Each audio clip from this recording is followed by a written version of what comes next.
बोलिए भारत माता की, भारत माता की, भारत माता की।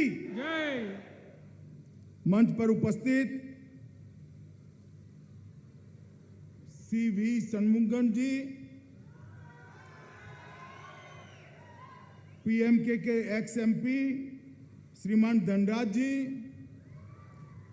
अभी अभी जिन्होंने भारतीय जनता पार्टी ज्वाइन करी है ऐसे AG संपत जी,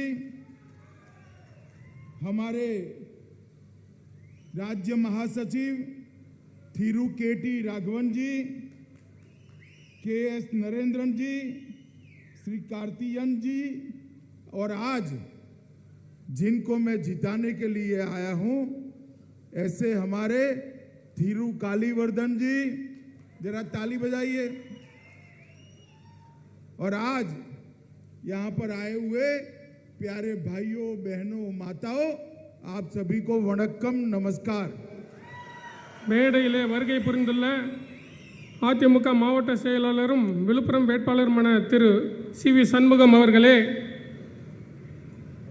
பாட்டாளி மக்கள் கட்சியின் துணைத் தலைவரும் முன்னாள் பாராளுமன்ற உறுப்பினருமான திரு தன்ராஜ் அவர்களே, சமீபத்திலே பாரதிய ஜனதா கட்சியிலே இணைந்துள்ள முன்னாள் சட்டமன்ற உறுப்பினர் திரு AG சம்பத் அவர்களே, மாநில பொதுச் செயலாளராக பணியாற்றி கொண்டிருக்கும் KT ராகவன் அவர்களே, திரு கார்த்தியாயினி அவர்களே, இந்த சட்டமன்றத்திலே போட்டியிட்டு கொண்டிருக்கிற திரு VAT கலிவர்தன் அவர்களே மற்றும் இங்கே வருகை புரிந்துள்ள பெரியவர்களே, தாய்மார்களே, உங்கள் அனைவரும் வணங்கி வரவேற்கிறேன்।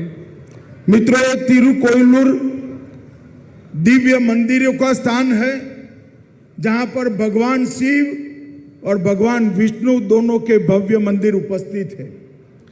சகோதரர்களே, இந்த திருக்கோவிலூரானது விஷ்ணுவின் அவதாரமான கோவிலும் சிவன் கோவிலும் ஒரு சேர அமைந்துள்ள ஒரு சிறப்பு வாய்ந்த இடம்। और ये तिरुकोयलूर को अष्ट विरत्तानम भी कहते हैं। मैं इस पवित्र भूमि को प्रणाम कर कर मेरी बात की शुरुआत करता हूं। 108 திவ்ய தேசங்களில் ஒரு இடமா ஒன்றாக விளங்கக்கூடிய இந்த திருக்கோவிலூர் மண்ணையை நான் கையெடுத்து கும்பிட்டுக் கொள்கிறேன்। आने वाली 6 अप्रैल को चुनाव तमिलनाडु के अंदर होने वाला है। चुनाव की तिथि डेट कोई भारतीय जनता पार्टी तय नहीं करती, चुनाव आयोग तय करता है। उन्होंने 6 अप्रैल को ही तय किया है जो भारतीय जनता पार्टी का स्थापना दिन है। इसीलिए यहां पर NDA का विजय सुनिश्चित है। भारतीय जनता पार्टी AIDMK और PMK की सरकार बनना यहां तय है। சகோதரர்களே, வரும் நாட்களிலே சட்டமன்ற தேர்தலானது நடக்கப் போகிறது। தேர்தல் ஏதோ பாரதிய ஜனதா கட்சி நடத்தப் போவதல்ல, அது தேர்தல் ஆணையம் நடத்துகிறது। அவர்கள் குறிப்பிட்ட ஏப்ரல் 6 என்பது பாஜகவினுடைய ஸ்தாபன தினம்। இந்த ஸ்தாபன தினத்திலே பாரதிய ஜனதா கட்சியினுடைய கூட்டணியான தேசிய ஜனநாயக கூட்டணியினுடைய அதிமுக, பாமக, பாஜக வேட்பாளர்கள் மகத்தான வெற்றி பெற்று சாதனை படைப்பார்கள்। मित्रों, मुझे माफ करना, यहाँ पर SK संतोष AIDMK के कैंडिडेट और डॉक्टर राजा PMK के कैंडिडेट भी बैठे हैं। दोनों को भारी मत से जिताने के लिए मैं अपील करता हूं। சகோதரர்களே, இங்கே அதிமுகவினுடைய வேட்பாளர் திரு சந்தோஷ் அவர்களையும் பாமகவின் வேட்பாளர் திரு ராஜா அவர்களையும் உங்கள் முன்னே அறிமுகப்படுத்துகிறேன்। मित्रों, ये चुनाव डेवलपमेंट के रास्ते पर आगे बढ़ता NDA और भ्रष्टाचार और डायनेस्टी के आगे बढ़ता UPA के बीच में चुनाव है। சகோதரர்களே, இந்த தேர்தலானது தேசிய ஜனநாயக கூட்டணிக்கும் எதிரிலே உள்ள ஊழல் கூட்டணியான காங்கிரஸ்க்கு எதிரான ஒரு போட்டி நடந்து கொண்டிருக்கிறது। जरा आप लिखिए भाई, मैं बोलता हूं वो लिखिए, आप ठीक से ट्रांसलेशन नहीं कर रहे। आज मैं इस भूमि पर आया हूं तब मैं महान MG रामचंद्रन को याद करना चाहता हूं। MG रामचंद्रन एक सच्चे मक्कल थिलागम थे। நான் இந்த இடத்திலே நம்மளுடைய புரட்சி தலைவர் எம்ஜி ராமச்சந்திரன் அவர்களை பற்றி சொல்ல வேண்டும். அவர் ஒரு உண்மையான மக்களின் தலைவராக விளங்கியவர். पूरे देश भर में गरीबों के लिए कार्यकारी योजनाएं चालू करने का यश अगर किसी को जाता है तो एमजीआर को जाता है. நாடு முழுக்க ஏழை மக்களுக்காக பணியாற்றுவதிலே யாருக்காவது பெருமை சேர வேண்டும் என்றால் அது எம்ஜிஆர் அவர்களையே சேரும். और उसके बाद सेल्वी जयललिता जी ने एमजीआर की ये यात्रा को आगे बढ़ाया और तमिलनाडु की विकास को एक नई दिशा देने का काम किया. அதற்கு பிறகு புரட்சி தலைவி ஜெயலலிதா அவர்கள் எம்ஜிஆர் அவர்களுடைய வழியிலே பின்தொடர்ந்து தமிழகத்தை மிகப்பெரிய அளவில் வளர்ச்சி பாதையிலே எடுத்து சென்றுள்ளார்கள். जयललिता जी ने पूरे देश को बताया कि एक महिला उत्पीड़न और उपहास के खिलाफ कैसे दृढ़ शक्ति के साथ काम कर सकती है. ஜெயலலிதா அவர்கள் ஒரு பெண்மணியாக எப்படி பணியாற்ற வேண்டும் என்பதற்கு ஒரு உதாரணமாக திகழ்ந்தார்கள்.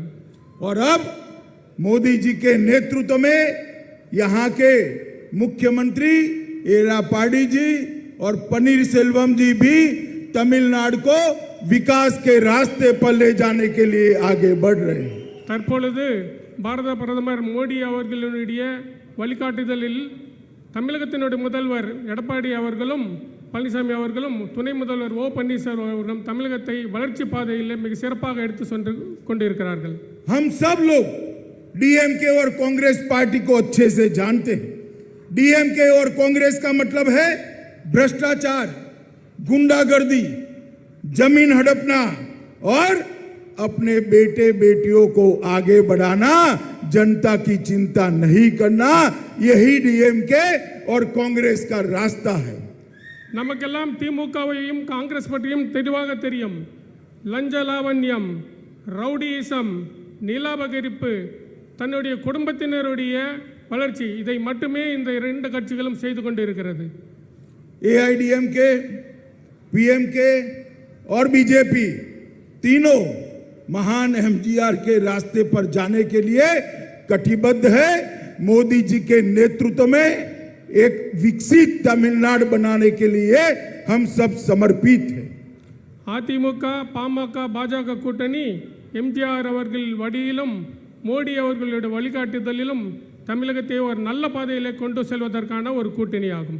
एमजीआर के प्रति सम्मान के चलते ही नरेंद्र मोदी जी ने चेन्नई रेलवे स्टेशन का नाम एमजीआर रेलवे स्टेशन कर उनको श्रद्धांजलि देने का काम किया है. எம்ஜிஆர் அவர்களுக்கு பெருமை சேர்க்கும் விதமாக மோடி அவர்கள் சென்னை ரயில்வே நிலையத்திற்கு புரட்சி தலைவர் எம்ஜிஆர் அவர்கள் பெயரினை சூட்டினார்கள். मित्रों, अभी अभी मैं बंगाल था. डीएमके के नेता ये राजा का बयान मैंने देखा. मुख्यमंत्री जी की माता के लिए, स्वर्गवासी माता के लिए जिस प्रकार का बयान दिया है, मुझे लगता है डीएमके को महिलाओं के सम्मान की कोई सूद नहीं है और इस प्रकार से ओछी और नीची राजनीति कर वो चुनाव जीतना चाहते हैं. சோழர்களே, சமீபத்திலே கூட திமுகவினுடைய ஆர் ராசா அவர்கள் காலம் சென்ற நம்மளுடைய முதலமைச்சருடைய தயாரை பற்றி மிக தரைக்குறைவாக பேசியுள்ளார்கள். இவர்கள் எப்படியாவது தேர்தலை ஜெயித்து விட வேண்டும் என்பதற்காக இந்த மாதிரி தரக்குறைவான வார்த்தைகளை பயன்படுத்தி வருகிறார்கள். भूतकाल में भी डीएमके ने जयललिता जी के लिए ऐसी अभद्र टिप्पणियां की थी. जयललिता जी के लिए भी ऐसा बोला था. ஏற்கனவே முன்காலங்களில் கூட அவர்கள் புரட்சி தலைவி ஜெயலலிதா அவர்களை பற்றியும் இதே போல அவர்கள் பல்வேறு கருத்துக்களை சொல்லியுள்ளார்கள். मैं पूरे तमिलनाडु की माताओं बहनों को अपील करने आया हूं, महिला विरोधी डीएमके को इस चुनाव में परास्त कर उनको सबक सिखाना चाहिए. நான் தமிழக மக்களிடம் கேட்க வந்துள்ளது என்னவென்றால், இப்படி மகளிர் பற்றி, தாய்மார்களை பற்றி அவதூறு பரப்பிக் கொண்டிருக்கும் திமுக கூட்டணிக்கு ஒரு பாடம் கற்பிக்க வேண்டும். मुझे आश्चर्य है, स्टालिन यहाँ के नेता डीएमके के वो भ्रष्टाचार की बात कर रहे हैं। अरे स्टालिन साहब, आपकी सरकार की कच्ची परतें देखिए। ये 2G घोटाले के, सन टीवी घोटाले के पैसे आपके घर में पड़े हुए हैं। ஸ்டாலின் அவர்கள் தமிழகத்திலே ஊழலை பற்றி பேசிக் கொண்டிருக்கிறார்கள். கொஞ்சம் உங்களை திரும்பி பாருங்கள். 2Gயும் சன் டிவியும் என்னென்ன ஊழல் செய்திருக்கிறது என்பதை நீங்கள் உங்களுக்கு கொஞ்சம் திரும்பி பாருங்கள். ये डीएमके पार्टी कोई राजनीतिक दल नहीं रह गई है। ये अनऑफिशियली एक व्यापारिक बिजनेस ऑर्गेनाइजेशन है। டிஎம்கே பார்ட்டி என்பது ஒரு அரசியல் கட்சி அல்ல, அது ஒரு வியாபார நிறுவனமாக செயல்பட்டு கொண்டிருக்கிறது. आज एक भूमिपुत्र किसान का बेटा ई पलानीस्वामी तमिलनाडु के मुख्यमंत्री है। मैं दोनों को, सीएम और डिप्टी सीएम को बधाई देना चाहता हूं कि इन्होंने कोरोना के खिलाफ तमिलनाडु की जनता को बचाने का काम किया है। நான் இந்த நேரத்திலே தமிழக முதல்வர் மண்ணின் மைந்தர் விவசாய குடும்பத்திலிருந்து வந்த எடப்பாடியார் அவர்களுக்கு ஒரு வாழ்த்துக்களை தெரிவித்துக் கொள்ள விரும்புகிறேன். கொரோனாவிலிருந்து தமிழக மக்களை காப்பாற்றியதில் அவர் மிக சிறப்பாக செயல்பட்டுள்ளார்கள். और दूसरी ओर डीएमके पार्टी और कांग्रेस पार्टी, उनके मन में तमिलनाडु की जनता की चिंता नहीं है। सोनिया गांधी को राहुल गांधी की चिंता है और स्टालिन जी को उदयनिधि की चिंता है। ये दोनों अपने बेटों के लिए काम कर रहे हैं। அதே நேரத்திலே திமுகவிற்கும் காங்கிரஸுக்கும் தமிழக மக்களை பற்றி கவலை இல்லை. சோனியா அவர்களுக்கு ராகுலை நினைத்த கவலை, ஸ்டாலினுக்கு உதயநிதியை நினைத்த கவலை, இவர்களுக்கு தன்னுடைய பிள்ளைகளை நினைத்து தான் கவலைப்படுகிறார்கள். मित्रों, नरेंद्र मोदी जी के मन में तमिलनाडु, तमिल भाषा के लिए अपार प्यार और सम्मान है। சகோதரர்களே, பாரத பிரதமர் அவர்களுக்கு தமிழ் மொழி பற்றியும் தமிழ் மக்களின் மீதும் மிகப்பெரிய ஒரு அன்பும் பாசமும் இருக்கிறது. विश्व भर में कहीं पर भी जाते हैं, तमिल भाषा के सुवाक्यों को वो अपने भाषण में दोहराते हैं। உலகமெங்கும் எங்கு அவர் சென்றாலும் தமிழில் உள்ள ஏதாவது குரல்களை மேற்கோள் காட்டியே அவர் பேசி வருகிறார்கள். और तमिल मछुआरों की जितनी चिंता नरेंद्र मोदी जी ने की है, इतनी किसी ने नहीं की।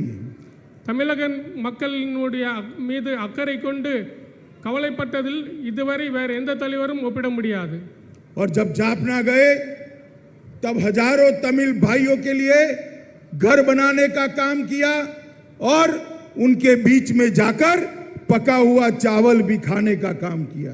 சோழர்களே, தமிழக மக்களுக்காக வீடு கட்டி கொடுத்தது மட்டும் இல்லாமல், இலங்கையிலே வீடு கட்டி கொடுத்தது மட்டும் இல்லாமல் அங்கே சென்று அவர்களோடு இணைந்து அவர்கள் வீட்டிலே உணவருந்தி வந்துள்ளார்கள். जाफना संघर्ष में टूटे हुए कई तमिल मंदिरों को भी रिपेयरिंग का काम नरेंद्र मोदी सरकार ने किया। யாழ்ப்பாணத்திலே சிதிலமடைந்த பல கட்டிடங்களை கூட, கோவில்களை கூட நாம் புனர்வைத்து கொடுத்திருக்கிறோம். मित्रों, अभी अभी डीएमके वाले जलीकट्टू का बात कर रहे हैं, कांग्रेस पार्टी जलीकट्टू का बात कर रही है। यही राहुल गांधी है जिन्होंने 2016 के घोषणा पत्र में जलीकट्टू पर बैन लगाने का घोषणा किया था। இன்றைக்கு திமுகவும் காங்கிரசும் ஜல்லிக்கட்டை பற்றி பேசி வருகிறார்கள். இதே ராகுல் காந்தி தான் 2016 ஜல்லிக்கட்டு தடை செய்வதற்கு கையில் திட்டவர். ये तो भगवान मुर्गन की कृपा है कि वो जीत कर नहीं आए, वरना कब का जलीकट्टू बंद हो गया होता। சகலே, முருகன் அவர்கள் இடையில வராமல் இருந்திருந்தால் ஜல்லிக்கட்டு எப்பவோ தடை செய்யப்பட்டு இருக்கும். मित्रों, पलानीस्वामी जी ने और पन्नीरसेल्वम जी ने तमिलनाडु के लिए बहुत संघर्ष किया है। சகோதரர்களே, முதலமைச்சர் அவர்களும் துணை முதலமைச்சர் அவர்களும் தமிழக மக்களுக்கு நிறைய செய்துள்ளார்கள். 5 साल में 2 बार किसानों का ऋण माफ करने का काम किया है। 5 ஆண்டுகளில் 2 முறை விவசாயிகளினுடைய கடன் தள்ளுபடி செய்துள்ளார்கள். जयललिता जी की 70वीं जन्म वर्षगांठ पर उन्होंने 2 व्हीलर स्कीम मोदी जी के हाथ से शुरू करी है और लगभग 3.5 लाख महिलाओं को इसका फायदा मिला है। புரட்சி தலைவி ஜெயலலிதா அவர்களுடைய 70வது பிறந்த நாளிலே மோடிஜி அவர்களின் கையாலே 2 சக்கர வாகனம் பெண்களுக்காக கொடுக்கப்பட்ட திட்டம் துவக்கி வைக்கப்பட்டது. அதன் மூலமாக 3.5 லட்சம் பெண்கள் பயனடைந்துள்ளார்கள். सभी घरों में 100 यूनिट निःशुल्क बिजली दी है. அனைத்து வீடுகளுக்கும் 100 யூனிட் இலவச மின்சாரம் வழங்கி வருகிறார்கள். अम्मा फार्मेसी शुरू करने का काम किया है. அம்மா மினி கிளினிக் திட்டங்கள் துவக்கப்பட்டுள்ளது. मित्रों, नरेंद्र मोदी जी ने भी अनेक काम तमिलनाडु के लिए किए हैं. சகோதரர்களே, நரேந்திர மோடி அவர்களும் தமிழ்நாட்டுக்காக நிறைய திட்டங்களை கொண்டு வந்துள்ளார்கள். इसी बजट में 1 लाख करोड़ रुपया नेशनल हाईवे के लिए तमिलनाडु को देने का काम किया है. கடந்த சமீபத்தில் நடந்த பட்ஜெட்டில் கூட சாலை மேம்பாட்டுக்காக தமிழகத்துக்கு 1 லட்சம் கோடி ரூபாய்க்கு மேல் ஒதுக்கப்பட்டுள்ளது. साथ में 63,000 करोड़ से चेन्नई मेट्रो फेज 2 का भी काम दिया है. சென்னை மெட்ரோ விரிவாக்கத்திற்காக 63,000 கோடி ரூபாய் ஒதுக்கப்பட்டுள்ளது. तमिलनाडु में डिफेंस कॉरिडोर बनाने का काम भारतीय जनता पार्टी की नरेंद्र मोदी सरकार ने किया है. தமிழகத்திலே இராணுவ தளவாடங்கள் உற்பத்தி செய்வதற்கான டிஃபென்ஸ் காரிடார் நம்மளுடைய மோடிஜி அவர்கள் அரசாங்கமானது இங்கேயும் ஒதுக்கியுள்ளது. एक एम्स की स्थापना मदुरै के अंदर करने का काम भी भारतीय जनता पार्टी की सरकार ने किया है.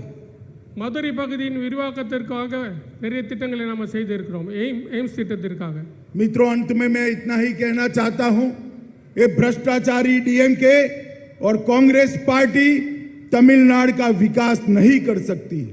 சகோதரர்களே, இந்த ஊழல் லஞ்ச ஊழல் தெளித்துக் கொண்டிருக்கும் திமுக காங்கிரஸ் கூட்டணி தமிழக மக்களுக்கு முன்னும் செய்துவிட முடியாது. तमिलनाडु का विकास नरेंद्र मोदी जी के नेतृत्व में, पलानीस्वामी और पन्नीर सेल्वम के नेतृत्व में बीजेपी, एआईडीएमके और पीएमके का गठबंधन ही कर सकता है. தமிழகத்தின் வளர்ச்சியும் நன்மையும் நரேந்திர மோடி அவர்களுடைய வழிகாட்டுதலிலே நம்மளுடைய முதல்வர் பழனிசாமி அவர்களும் துணை முதல்வர் ஓ பன்னீர்செல்வம் அவர்களோடு இணைந்து இந்த பாமக, அதிமுக, பாஜக கூட்டணியால் தான் செய்ய முடியும். अंत में आप सभी के माध्यम से मैं तमिलनाडु की महान जनता को यही विनंती करने आया हूं कि एआईडीएमके, पीएमके और बीजेपी के सभी प्रत्याशियों को प्रचंड बहुमत से विजयी बनाइए और मोदी जी की विजय यात्रा, मोदी जी की विकास यात्रा में शामिल होइए. சகோதரர்களே, நான் உங்களிடத்தில் ஒரு விஷயத்தை கேட்க வந்துள்ளேன். இங்கே இருக்கிறவர்கள் மூலமாக தமிழக மக்களுக்கு இங்கே போட்டியிடும் அதிமுக, பாமக, பாஜக வேட்பாளர்கள் அனைவரும் பெருவாரான வாக்கு வித்தியாசம். நீங்களும் பாரதம் முழுக்க நடந்து கொண்டிருக்கும் வெற்றி யாத்திரை, சங்கல்ப யாத்திரைங்கிறதுல நீங்களும் இணைந்து வெற்றி பெற வேண்டும் என்று கேட்டுக்கொள்கிறேன். வெஜ் மற்றும் நான்வெஜ் சமையல் குக்கிங் ரெசிபிகளை தமிழ் குக்கிங் ரெசிபி சேனலில் கண்டு மகிழுங்கள். சேனலை காண கீழே உள்ள லிங்கை கிளிக் செய்யுங்கள்.